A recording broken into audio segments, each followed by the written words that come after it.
What about your own? What is it like? We communicate audibly, of course, but we also use telepathy. Yes? It's sort of like projecting one's thoughts to another person. Of course, you need to wish for the person to pick up those thoughts. Dragonkind don't normally live in close proximity to another, so it's useful to us. Ha ha ha! That sounds pretty neat. What are you thinking now? If you could project it to me. Thank you. About how much fun I had. Thank you so much. Wait, what?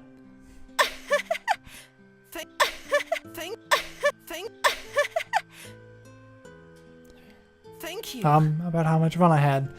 Okay, I was confused at the last statement, but now I understand. Thank you so much for showing me around, Barry.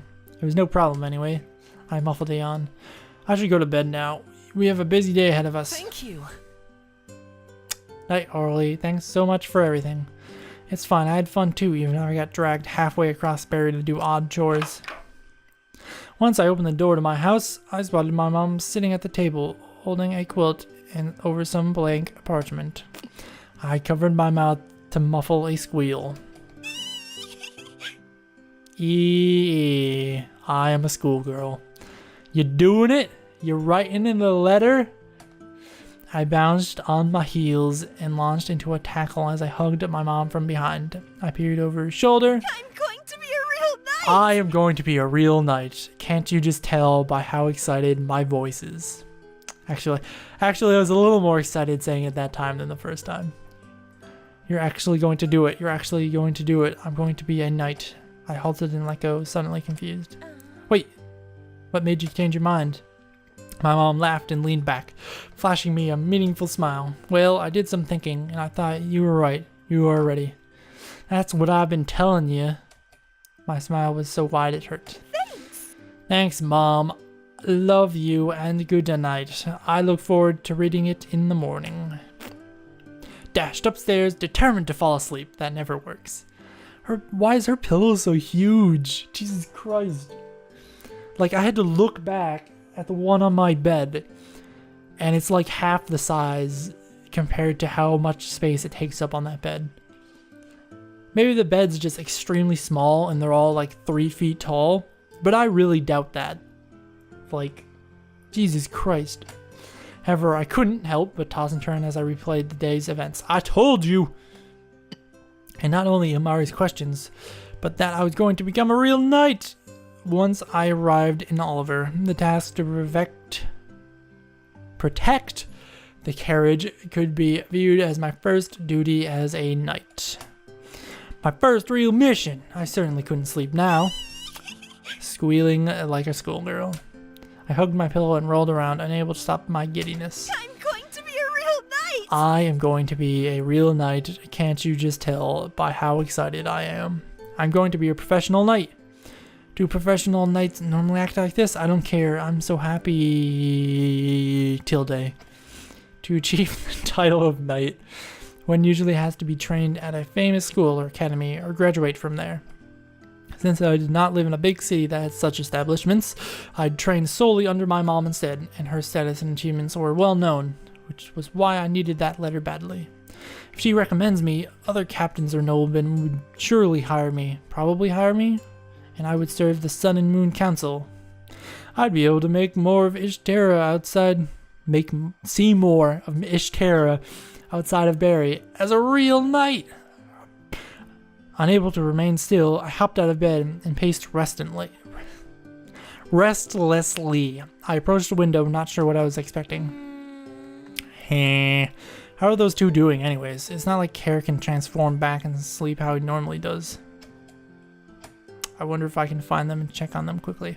Normally, always, they're kind of the same thing in that context. Snatching the blanket off my bed, I wrapped it around my shoulders like an oversized shawl, then I strapped on my built-in scabbard and walked out the door. Outside, it was comfortably cool. Sorry. And I found the sound of crickets and frogs soothing as I walked beside the river.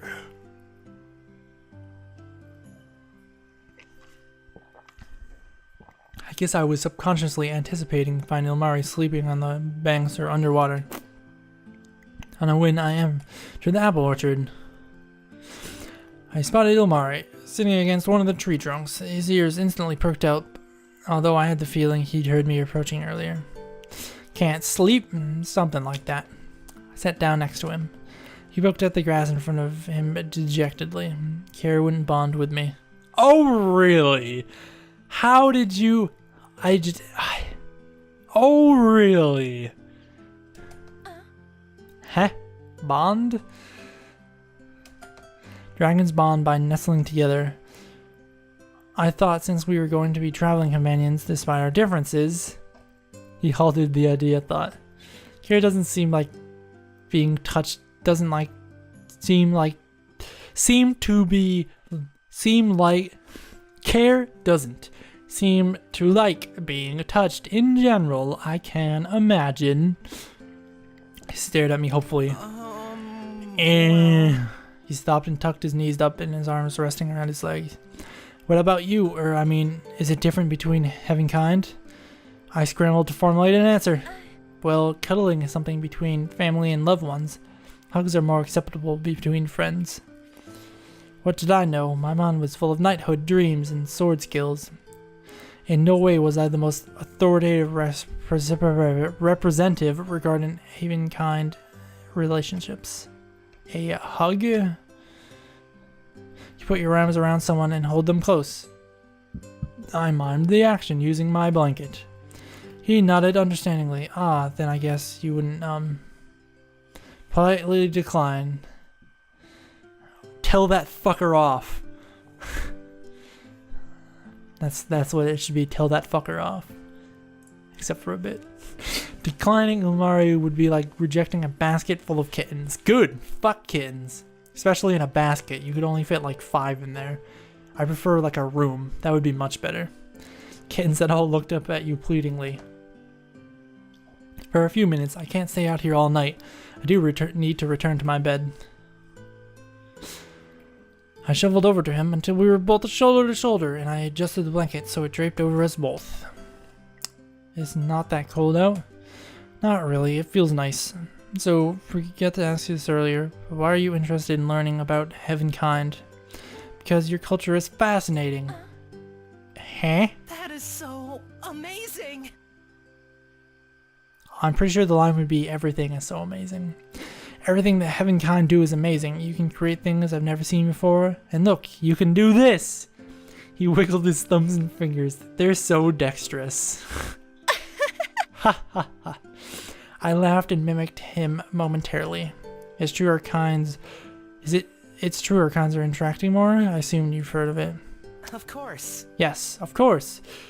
It'd be like sort of a mediator. I think you call it diplomat. I already tried to help Heavenkind before, but it didn't exactly work out. It's harder than it looks. Well, when you appear out of nowhere as a dragon, it's kind of gonna get the wrong impression. How so? Well, this one incident, they were willingly entering this monster's mouth, and there's nothing I could do about it. What? No. What? No. Wait. A monster? Yes, this strange one that smells of wood and floats in the air. I've never seen it before, and the Heavenkind simply enter it. I nudged it a few times, but people seemed upset. Ilmari, those are boats. We use those to travel up and down the river. What? What?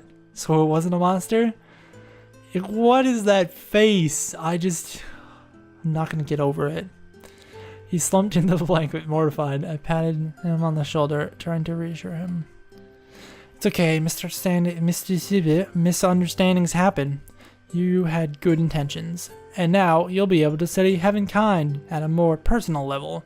I'll do my best to clarify anything you're uncertain of. In return, tell me more about Dragonkind. That seems fair. I'll try not to ask any more boring questions, though. I mean, what interested me didn't seem so fun for you. I'm never churning butter again. Feeling that our conversation had reached a satisfying note, I clutched the blanket and stood up. You'll be fine by yourself. Of course. Yes. See you in the morning, of course. Playfully, I draped the blanket back over him.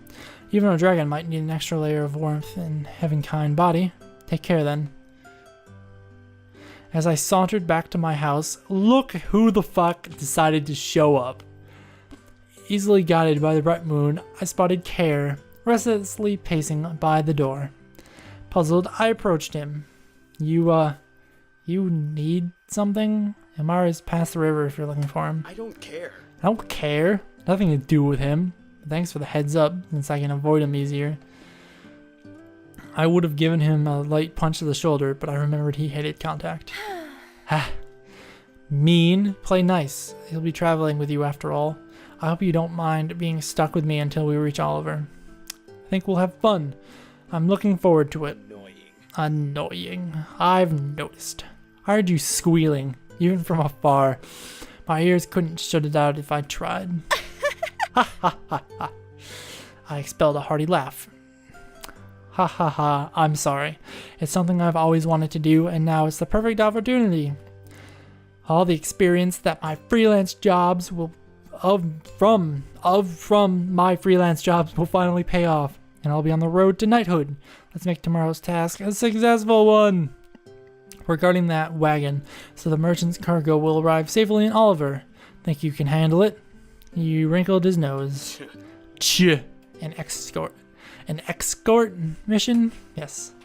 Not the most glamorous duty, but 'tis honorable indeed. Anyway, I'm going to bed.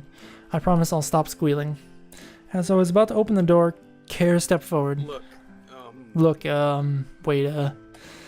He scratched the back of his head sheepishly. Head. Surprised by his rather modest display, I looked at him intently. What? About earlier, and he crammed that food in my mouth. Oh, sorry about that. Yeah, sorry about that.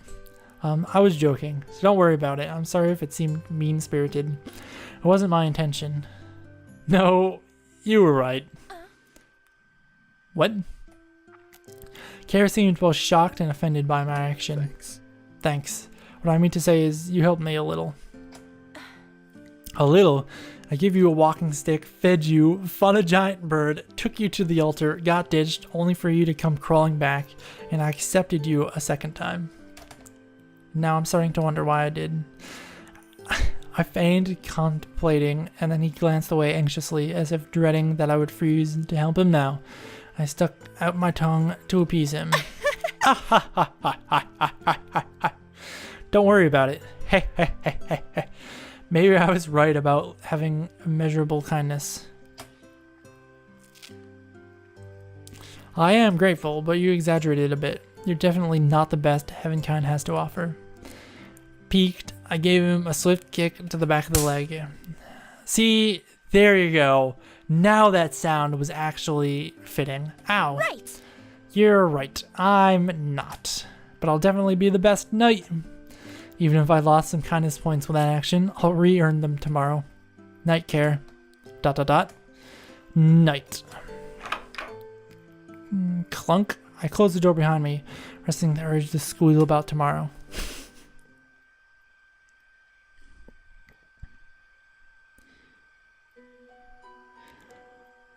Chapter 4. 4.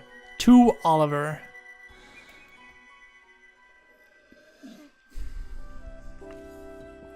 Map, rations, yep, that's everything. Maybe like your sword? Maybe like some suns? I don't think sunscreen would be a thing. Even though that house looks extremely modern. I don't think sunscreen would be a thing, because they do have a fireplace that's just wood. That table is also at an awkward angle. Satisfied with my packing, I hurried down the stairs just as Mom was rereading the letter of commendation she'd finished. Ah, Aura, all prepared? Right. Right, I sure am. How's the letter? I just showed it to the Argent Valere Guild, right? The Argent Valere Guild was one of the most prestigious orders in Ishtera. It It consisted of knights who served the Sun and Moon Council.